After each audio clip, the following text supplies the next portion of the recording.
Olá pessoal, tudo bem? Vamos dar início a mais uma aula de História do segundo ano. Hoje a gente vai iniciar aqui o capítulo 5 do livro de vocês, que se chama A Conquista e Colonização Portuguesa na América. Basicamente, o que a gente vai estudar nesse capítulo é a chegada dos portugueses ao continente americano e a gente vai entender como foi a colonização aqui no Brasil. Vocês têm que ter bem em mente que nessa disputa que acontecia entre Portugal e Espanha, o território que vai pertencer a Portugal é o que nós conhecemos hoje como o Brasil, e o território que vai pertencer à Espanha é o que hoje nós conhecemos como os vizinhos do Brasil: Argentina, Chile, Paraguai, todos os outros países da América do Sul. Tá ok? Então vamos lá. A gente tem aqui, todo capítulo a gente começa com uma imagem. Nessa imagem a gente vê a fotografia, mais ou menos recente, de um forte, uma fortaleza que era feita pelos portugueses na época da colonização para tentar proteger esse território que eles haviam, entre aspas, descoberto. Então eles faziam essas fortificações militares aqui para o caso de alguma tentativa de invasão de outro país, tá? Então a gente tem aqui a legenda da imagem, ó. É uma fotografia de 2007 que retrata o Forte dos Reis Magos, construído em 1598 e localizado em Natal, no Rio Grande do Norte, ok? Aí a gente tem aqui no início, como sempre nos capítulos do livro, um resumo do que a gente vai estudar. Vamos ver aqui. Com a chegada de Pedro Álvares Cabral em 1500, teve início um processo de invasão das terras indígenas e de implantação do sistema colonial. Nesta unidade, vamos estudar aspectos importantes da colonização do território brasileiro, realizada a partir da monocultura da cana e da produção de açúcar para abastecer o mercado europeu. Então, ele já vai te dizer aqui que esse processo de colonização do território brasileiro, o que é colonizar? É trazer pessoas para ocupar o território, certo? E esse processo todo ele vai ser capitaneado por um tipo de empresa comercial. Esse tipo de empresa comercial vai ser a monocultura da cana-de-açúcar. O que é monocultura? São as plantações, a cultura de apenas um item, que seria, ou que não seja apenas de um item, mas que ele seja a grande parte do que vai ser plantado aqui. Que no caso do Brasil foi a cana-de-açúcar, certo? E ela era produzida para abastecer o mercado europeu. Ela era produzida aqui para ser vendida na Europa. Aí tem a continuação. Ó. Vamos estudar também como essa exploração econômica foi baseada no trabalho escravo, inicialmente os indígenas e depois dos africanos. E verificar como a colonização portuguesa da América está relacionada ao início da formação do Brasil. Ok? Vamos lá. O início da exploração. Em 22 de abril de 1500, Pedro Álvares Cabral aportou na costa atlântica da América do Sul, em uma região que batizou de Porto Seguro, que hoje fica no atual estado da Bahia.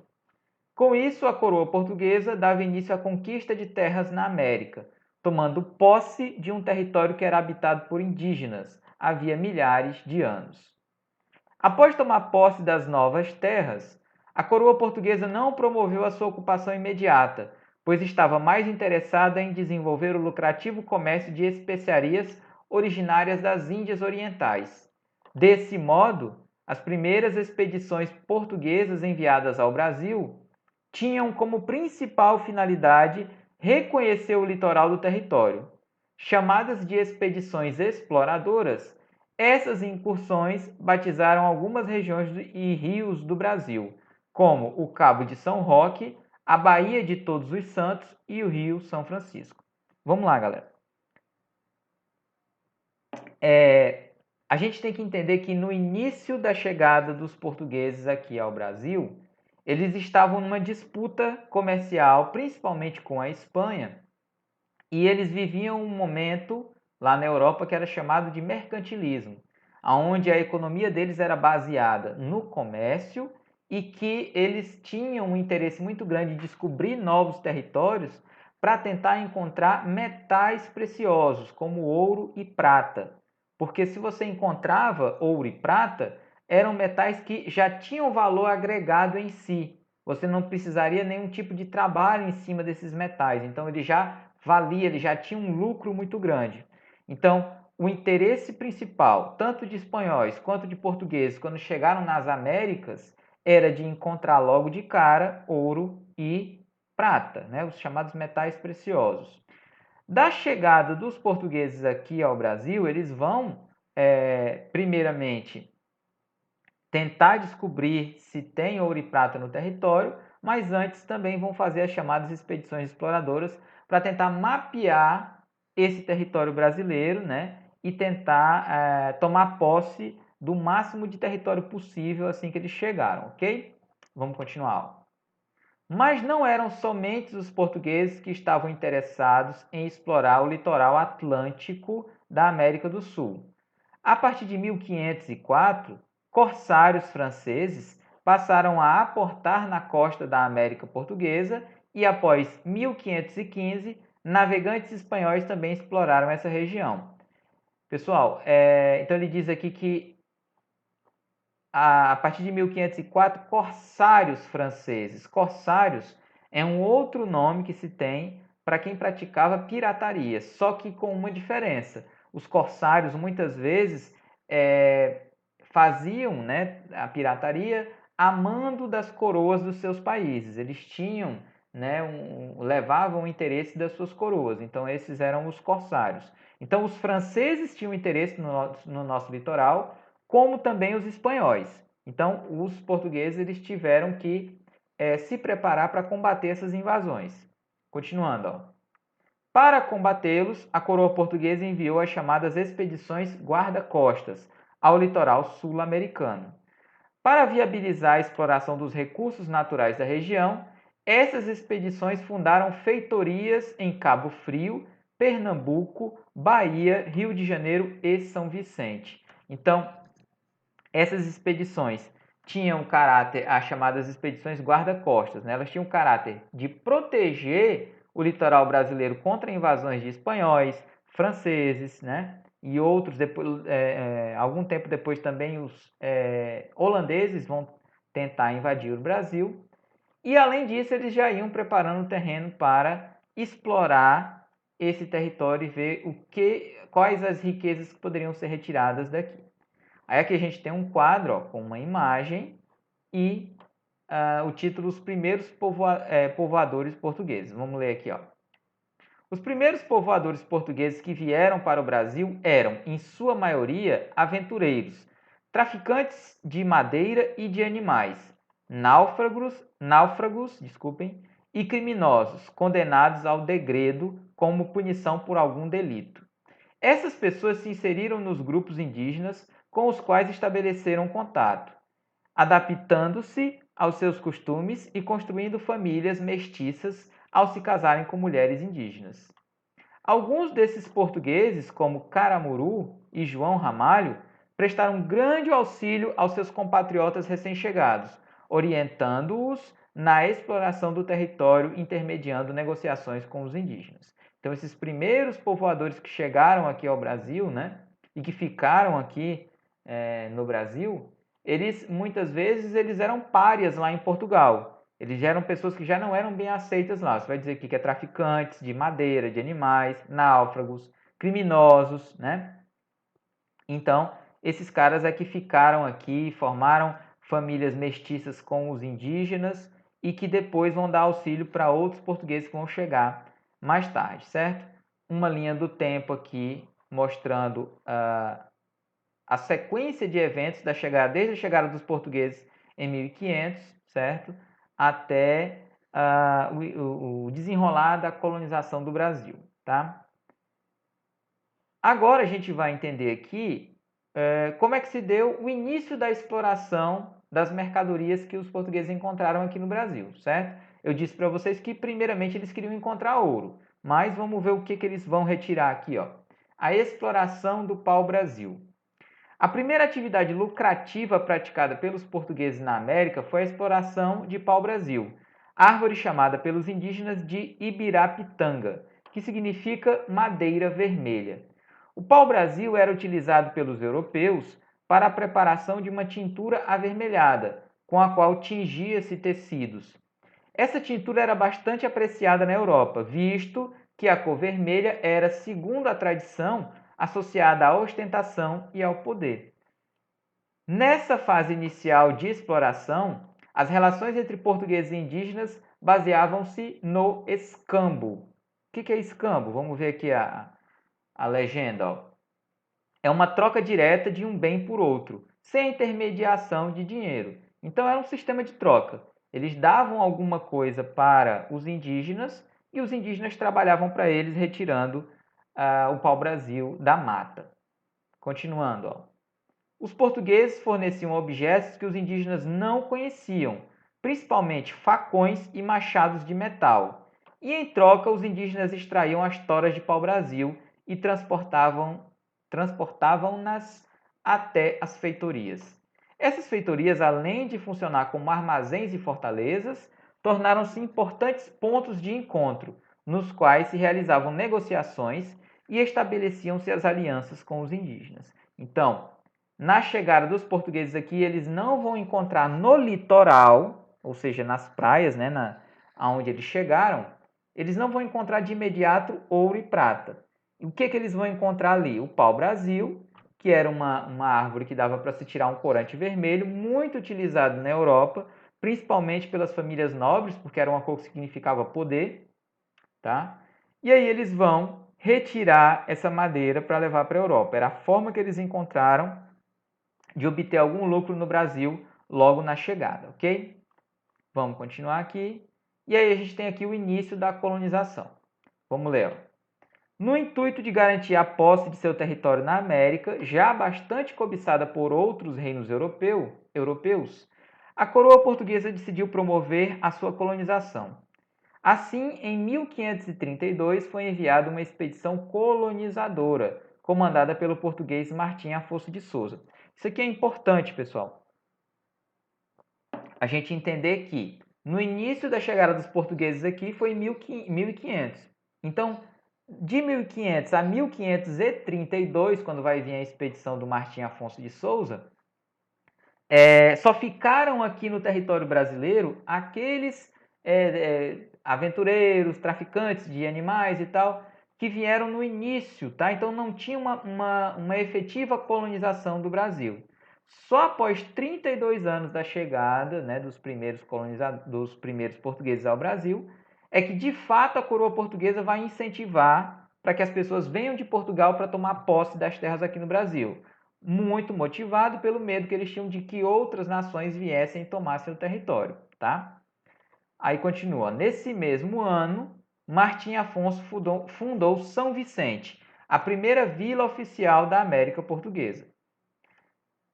Aí, galera, a gente tem aqui um mapa, certo? Com as chamadas capitanias hereditárias, que vocês já viram isso aqui muito no fundamental. O que eram as capitanias hereditárias? Foi o sistema que a coroa portuguesa criou para tentar fazer uma efetiva colonização do território brasileiro. Vamos entender aqui como é que ele funcionava, e depois a gente volta para o mapa. Para impulsionar a ocupação e o povoamento do território em 1534, a coroa implantou o sistema de capitanias hereditárias. As capitanias hereditárias eram grandes lotes de terras concedidos pelo governo de Portugal para portugueses de posses que ficaram conhecidos como donatários. Então, primeiramente, o governo português decidiu que ia doar terras para pessoas que tivessem grana lá em Portugal. Esses caras precisavam ter dinheiro, tá? A gente vai ver já já o motivo. E aí eles fizeram essa separação aqui, ó, das terras para doar, né, para os chamados donatários, para eles investirem em algum tipo de empresa aqui no Brasil. Ó.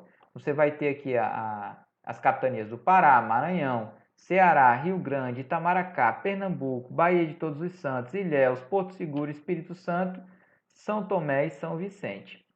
Tá? Vamos continuar aqui. Cada donatário era encarregado de implantar a colonização em uma capitania. tornando-a produtiva. Eles também tinham diversos direitos, como de fundar povoados e vilas, escolher funcionários, cobrar impostos e aplicar a lei em suas respectivas capitanias e doar sesmarias. Alguns donatários conseguiram promover o desenvolvimento de suas capitanias. Outros, no entanto, nem chegaram a se estabelecer naquelas que receberam. As capitanias que alcançaram maior desenvolvimento nessa primeira fase de colonização foram São Vicente, Pernambuco, Ilhéus e Porto Seguro. Então, nesse início, a coroa portuguesa vai procurar pessoas que tinham certas posses em Portugal, que tinham dinheiro e que estavam dispostas a vir para o Brasil e iniciar uma empresa aqui no Brasil, algo produtivo para poder gerar renda e poder manter essas comunidades aqui no Brasil. Então você entende que a coroa portuguesa não tinha interesse em gastar dinheiro com a colonização. E aí ela vai terceirizar, né? Ela vai doar para particulares esse processo de colonização, tá? Continuando aqui, ele fala aqui nesse último momento, né, que um dos direitos que os donatários das capitanias tinham eram de doar sesmarias. Vamos entender o que eram as sesmarias? Tem aqui embaixo. Ó. Nos sistemas de capitanias hereditárias, uma das atribuições dos donatários era a doação de sesmarias que eram extensões de terras virgens, não exploradas pelos portugueses. As sesmarias eram doadas geralmente a famílias de posses que teriam mais condições de instalar engenhos e de tornar a terra produtiva. Com o passar dos anos, esse sistema fez com que enormes extensões de terras se tornassem propriedades de um número reduzido de famílias. Como o sistema de sesmarias foi mantido durante grande parte da ocupação e colonização do território brasileiro, alguns estudiosos consideram que ele é um dos motivos da atual estrutura fundiária brasileira, em que a maior parte das terras é ocupada por latifundiários. Ok? Vamos continuar. Ó. A implantação do primeiro governo geral do Brasil. Com o fracasso da maioria das capitanias, né? Vamos entender aqui, ele explicou bem que a maioria dessas capitanias nem chegou a se estabelecer direito. As únicas que vão ter sucesso vão ser São Vicente, cadê? Onde é que está São Vicente? Aqui embaixo, São Vicente, Ilhéus, né? Deixa eu ver aqui. São Vicente, Pernambuco, Ilhéus e Porto Seguro. Ilhéus, Porto Seguro, São Vicente e Pernambuco. São as que vão ter sucesso. As outras todas não vão ter um sucesso, pelo menos de início, tá? Aí a gente tem aqui, ó, com o fracasso da maioria das capitanias, o rei de Portugal, Dom João III, decidiu tornar mais efetiva a presença portuguesa no Brasil. Em 1549, ordenou a instalação do governo geral, com o objetivo de organizar administrativamente a colônia. Para o cargo de governador-geral, o rei nomeou o nobre português Tomé de Souza, que estabeleceu a capital da colônia em Salvador. Tomé chegou ao Brasil acompanhado por cerca de 1.000 pessoas. Para organizar a administração, foram criados cargos para os mais diversos fins, dentre os quais se destacavam os de ouvidor-mor, que cuidava da justiça, de procurador-mor, responsável pela arrecadação de impostos para a coroa, o de capitão-mor, encarregado da defesa e da fiscalização do território. Nessa expedição, vieram também soldados e muitos trabalhadores como artesãos, carpinteiros e pedreiros, além dos primeiros jesuítas sob o comando de Manuel da Nóbrega, que tinham como objetivo catequizar os indígenas. Então daqui, galera, a gente pode entender que de 1500 a 1530, ou 1532, a coroa portuguesa não teve um interesse na efetiva colonização do Brasil e vinha aqui apenas para extrair riquezas, né? No caso, mais o pau-brasil. De 1532 a 1549, você vai ter o processo das capitanias hereditárias, onde as terras vão ser doadas para particulares, e com o fracasso das capitanias, apenas sucesso de apenas 4 capitanias, aí sim, em 1549, né, então quase 50 anos depois da efetiva chegada dos portugueses aqui, é que o governo português vai investir de fato na colonização, vai trazer pessoas, vai trazer trabalhadores e vai criar uma estrutura administrativa para uma estrutura né, administrativa para organizar a colônia, ok? Vamos continuar aqui. Próximo tópico, as relações entre portugueses e indígenas. A partir de 1534, só um instante. Vamos lá. A partir de 1534, o sistema de capitanias hereditárias ampliou a exploração econômica na colônia, da colônia. Nessa época, os portugueses estavam muito interessados na produção de açúcar, pois esse produto tinha grande valor comercial na Europa. Muitos colonos de posses instalaram engenhos de cana-de-açúcar em suas terras, a fim de cultivá-la a fabricar o açúcar. Diante da necessidade crescente de mão de obra, os donos de engenhos passaram a escravizar a população nativa. Além disso, os colonos portugueses ampliaram suas lavouras, invadindo as terras dos indígenas e tratando-os como empecilhos à colonização efetiva do território brasileiro. Com isso, os nativos passaram a sofrer com a invasão de suas terras, a escravização generalizada e a desestruturação de instituições sociais. Além disso, as doenças trazidas pelos europeus se disseminaram e os bens de primeira necessidade se tornaram escassos.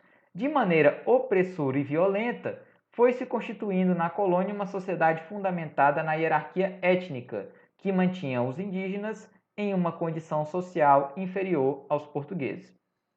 Então a gente tem que entender que, no primeiro momento da chegada dos portugueses aqui, os portugueses mantiveram relações amistosas com os índios, fazendo trocas de materiais, de objetos, para que, com o trabalho indígena, para que os indígenas retirassem o pau-brasil e levassem para os navios.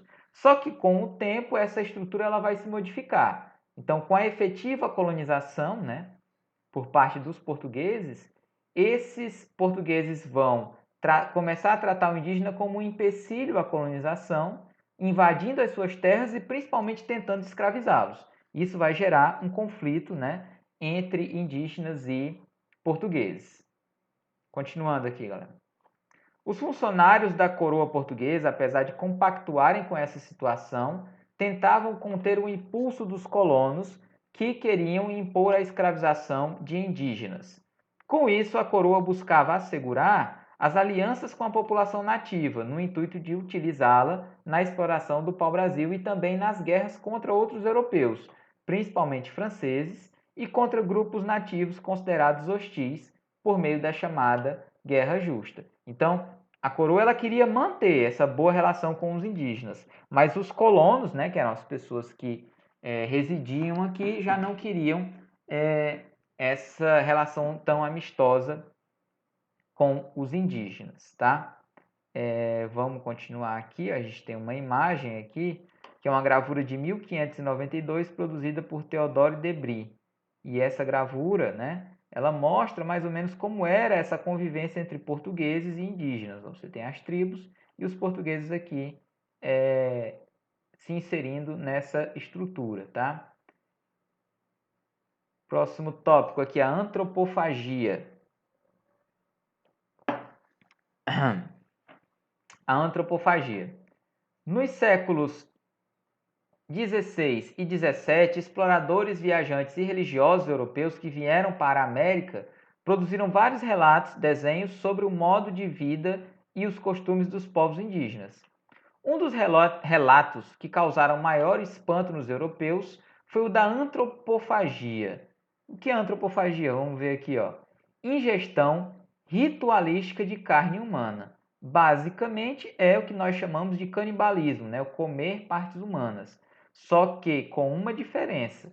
Ela é uma questão ritualística. Ela não é comer a carne por comer. É comer com um propósito. Então era um ritual que os indígenas faziam. Vamos tentar entender aqui, ó. Esses relatos eram acompanhados de imagens que mostravam indígenas comendo carne humana como as que aparecem na página anterior e nesta, ambas feitas pelo artista belga Théodore Debry. Esses relatos e desenhos também apresentavam detalhes do ritual de antropofagia, como preparavam, matavam e comiam o inimigo. Vamos ler o texto agora que fala sobre isso, tá? Ó, a antropofagia era uma homenagem à coragem do adversário batido em combate. A cerimônia podia durar vários dias. No primeiro, o prisioneiro recebia uma corda de algodão especial e era conduzido ao terreiro, onde lhe pintavam todo o corpo. No segundo e no terceiro dias, realizavam-se danças em torno da grande figura. No entanto, não, desculpem. No quarto, ele era levado logo cedo para um banho, e só então começava o sacrifício propriamente dito. Sua coragem era testada durante todo o tempo, e esperava-se que demonstrasse altivez para merecer morte tão importante. No quinto dia, consumava-se o sacrifício, armado de uma borduna. O que é uma borduna? Vamos ver aqui se tem. Tem, ó. Tipo de arma de madeira em forma de bastão. Um guerreiro valente o abatia. Então, seus restos eram levados para o lado de uma fogueira. Algumas partes do corpo eram comidas cruas, outras mais nobres eram moqueadas ou assadas. Então, um trecho aqui, ó, do livro Viagem pela História do Brasil, tá? E aí aqui a gente tem um outro quadro aqui que fala: o ritual da antropofagia existiu? Vamos ler aqui, ó. No final da década de 1970, o antropólogo William Arens passou a questionar a existência de rituais antropofágicos entre os indígenas na América. Ele afirma que a documentação disponível, que são relatos e desenhos, não é confiável, pois foi produzida por pessoas que nunca viram tais rituais, apenas reproduziram aquilo que ouviram dizer. Vamos ler o texto.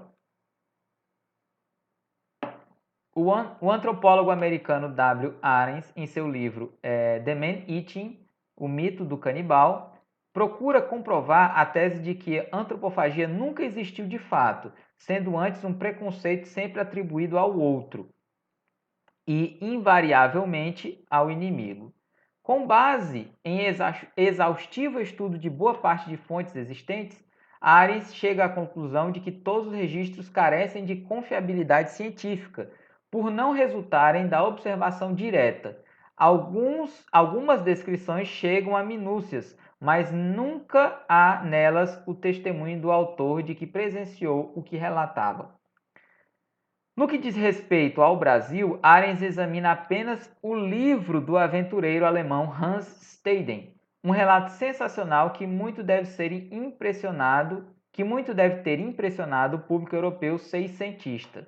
Porém, o valor etnográfico do livro é sem dúvida limitado, especialmente porque o autor, não sabendo falar tupi, mesmo assim reproduz longas conversações dos nativos. Então aqui é uma contestação de que se esses rituais de fato aconteceram, ou se as pessoas que relataram isso aqui relataram que ouviram falar e não o que viram de fato, ok? Continuando, a catequização dos indígenas. Vamos ler aqui, galera. Ó. Os jesuítas que vieram para a América Portuguesa tinham como principal objetivo catequizar os indígenas, adaptando-os aos costumes e hábitos tradicionais da Europa. Assim como ocorria na América Espanhola, os jesuítas procuravam reunir os nativos em aldeamentos chamados de missões ou reduções, nos quais lhes ensinavam a cultura cristã e europeia. Vamos retornar um pouquinho aqui, galera, o pensamento e lembrar do capítulo 2, quando a gente estudou a reforma e a contra-reforma da Igreja Católica.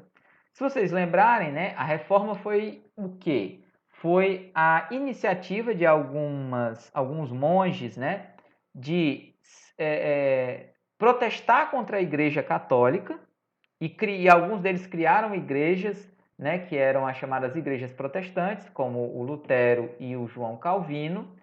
E nesse processo das reformas religiosas, a gente vai ter a contra-reforma, que a igreja, preocupada porque estava perdendo muitos fiéis na Europa, ela vai determinar que uma das ações que a igreja deveria tomar naquele período era enviar padres para as terras da América, que foram descobertas, entre aspas, por reinos cristãos, como Portugal e Espanha, e esses padres teriam a missão de catequizar o máximo possível de indígenas que eles encontrassem, certo? Então, esses padres eram da congregação dos jesuítas, e chegando aqui no Brasil e também nos outros países da América do Sul, eles vão criar essas missões nas quais eles vão tentar catequizar, né, os índios, ou seja, ensinar a religião cristã e também ensinar a língua portuguesa para eles, tá? Vamos continuar aqui, ó. Apesar de serem movidos por um sentimento humanitário de busca da salvação espiritual dos indígenas, a atuação dos missionários jesuítas contribuiu para a desestruturação dessas sociedades ao submeterem-nas ao seu controle, retirando sua autonomia. Além disso, os jesuítas não aceitavam alguns aspectos da cultura indígena, que consideravam contrários à cultura cristã, combatendo instituições sociais inerentes ao funcionamento dessas comunidades, como as relações poligâmicas e os rituais religiosos tradicionais. Então, para catequizar esses indígenas, esses padres eles fizeram com os índios um processo de aculturação. Eles vão acabar com a cultura do indígena e vão modificar aspectos culturais dos indígenas. Um deles aqui que é citado no livro são as relações poligâmicas. O que é poligamia? É a união conjugal entre um homem e várias mulheres, que era extremamente comum na cultura indígena. Então, o homem ele tinha várias esposas, o que, do ponto de vista europeu e cristão, era mal visto. Então, eles não aceitavam que nas missões os indígenas continuassem sendo poligâmicos, tá? Então, a gente tem aqui uma gravura, né, mostrando o exemplo, né, de uma missão jesuítica. Continuando, ó. Resistência e manutenção das tradições indígenas. Com a implantação da catequese, as tradições indígenas foram aos poucos sendo combatidas e criticadas pelos religiosos católicos. Os contos e as lendas, assim como os mitos de criação indígenas, foram sendo substituídos pelos mitos da tradição católica.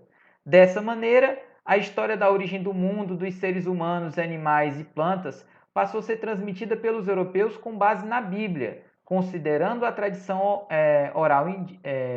Desculpa, eu me equivoquei aqui. Eles faziam isso baseados na Bíblia, desconsiderando a tradição oral indígena, que possuía muitas histórias, lendas e mitos para explicar os mistérios da vida, da existência humana na Terra. Entre os povos indígenas que tiveram sua cultura desestruturada pelo catolicismo estão os guaranis. Vamos ler o texto abaixo que explica sobre isso. Ó. A degeneração social dos Guarani deve-se à escravidão e às guerras que se sucederam nos primeiros 300 anos de conquista. A imposição de uma religiosidade em detrimento da religiosidade nativa também afetou profundamente o ritmo cultural guarani. Após esse período em que os escravos guarani foram substituídos pelos negros da África, surgiu o desequilíbrio ecológico que continuou causando a esse povo consequências desastrosas do ponto de vista social e interferindo negativamente na sua cultura. Entretanto, mesmo com as transformações pelas quais os Guarani vêm passando notadamente ao longo dos últimos 5 séculos, os seus valores sagrados, sustentados por sua cosmovisão, continuam fazendo parte de sua vida. Os cantos, a dança, os nomes dos clãs e dos indivíduos, por exemplo, estão profundamente interligados à visão ancestral de mundo, fazendo do cotidiano de uma aldeia uma tradição sagrada. Então, esse trecho aqui do livro, ele vai fazer menção que mesmo com todo esse processo feito pela Igreja Católica contra os indígenas aqui no Brasil, eles ainda resistiram E muitas indígenas aqui no Brasil, eles mantêm as suas tradições. É só a gente notar que, por exemplo, aqui no Ceará, aqui em Caucaia, que é onde fica a nossa escola, nós temos descendentes de indígenas que ainda mantêm as suas tradições culturais, eles têm centros culturais, eles mantêm as danças e toda a sua tradição, mesmo com um processo de aculturação que foram expostos durante muito tempo, tá? Vamos para o próximo tópico aqui, galera. O próximo tópico ele fala sobre a França Antártica. Vamos entender o que foi essa França Antártica. Ó. A monarquia francesa nunca reconheceu a validade do Tratado de Tordesilhas, que dividia o continente americano entre Portugal e Espanha, excluindo outros estados europeus. Vamos lembrar da aula passada sobre a colonização espanhola da América. No início daquela aula, a gente falou sobre o Tratado de Tordesilhas. Foi um tratado que foi feito entre Portugal e Espanha com o aval da Igreja Católica, que era o mediador quando acontecia alguma disputa entre países, né, entre estados, no caso Portugal e Espanha, eles estavam disputando quem ia ficar com as Américas. Então, a Igreja ela organizou esse tratado com Portugal e Espanha, e que eles criaram ali uma linha imaginária que seria o Tratado de Tordesilhas, né? Tudo que ficasse de um lado pertenceria a Portugal, ficasse de outro pertenceria à Espanha. Só que os franceses não reconheciam esse tratado. Vamos ver aqui, ó. Por isso, no início do século XVI, os franceses passaram a comercializar o pau-brasil com os indígenas ao longo de todo o litoral brasileiro, contrariando as ordens do rei de Portugal. A amplitude do litoral brasileiro impossibilitava sua vigilância eficaz, o que permitiu aos franceses estabelecerem contatos duradouros com os povos nativos da região. Desse modo, nasceu o projeto de criação de uma colônia francesa no Brasil, que se chamaria França Antártica. O militar francês Nicolas Durand de Villegagnon conquistou o apoio do almirante Coligny, um calvinista, e do Duque de Guise, um católico, para estabelecer uma colônia francesa na Baía de Guanabara. Esses aliados defenderam o projeto de Villegagnon junto ao rei francês, que forneceu armas e embarcações para a viagem. A expedição, comandada por Villegagnon, que zarpou da França em 1555, era composta por católicos e protestantes, além de aventureiros e comerciantes interessados na exploração de riquezas. Pessoal, então basicamente o que aconteceu? A França Antártica foi, no caso, um grupo de franceses, né, de pessoas que estavam amando do rei da França, que fizeram uma espécie de colônia na região que a gente conhece hoje como Baía de Guanabara, que fica no Rio de Janeiro, tá? Então, a França Antártica foi uma tentativa de colonização daquele território do Rio de Janeiro pelos franceses. Vamos entender aqui o que aconteceu. Ó. Dificuldades na França Antártica. Logo no início, os colonos franceses encontraram dificuldades para viver na nova colônia. Por causa da escassez de comida, os franceses tiveram que se alimentar de raízes e água. Os problemas foram agravados pelos trabalhos extenuantes, baixos salários e pelo reduzido apoio material do Estado francês à colônia. Apesar disso, entre 1555 e 1560, os franceses estreitaram suas relações com os tamoio, os nativos da Baía de Guanabara. Villegagnon recebeu reforços com a chegada de Bois Leconte, seu sobrinho, que trouxe 290 colonos e 14 pastores calvinistas. Contudo, a presença desses pastores aumentou ainda mais as tensões religiosas entre católicos e protestantes. Aí, para a gente terminar aqui essa parte, ó. A expulsão dos franceses. Diante da ocupação francesa, os lusos brasileiros agruparam suas forças e, em 1560, sob o comando do então governador-geral, o português Mendes Sá, expulsaram os franceses e destruíram sua fortaleza na Baía de Guanabara. No entanto, pouco tempo depois, os franceses se reorganizaram e retornaram aos territórios. A partir de então, os portugueses entenderam que para garantir a posse da região, seria necessário fortificá-la e povoá-la. Para essa tarefa, Mendes Sá encarregou seu sobrinho Estácio de Sá, que criou a povoação de São Sebastião do Rio de Janeiro, um núcleo fortificado para resistir aos ataques dos franceses e de seus aliados Tamoio. Então, basicamente, o que a gente está entendendo aqui é a criação da capitania, né, que vai ser a capitania do Rio de Janeiro, né? Então, ela foi criada basicamente para tentar impedir que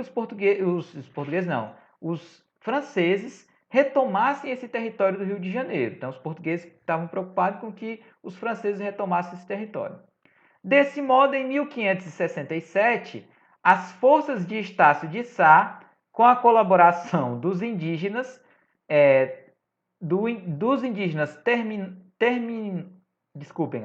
Temiminó, conseguiram derrotar os franceses e seus aliados, garantindo definitivamente a posse portuguesa da Baía de Guanabara. Então, basicamente, é a história, né, da criação do Rio de Janeiro, que foi uma resposta a essa tentativa de colonização da França. Certo, galera?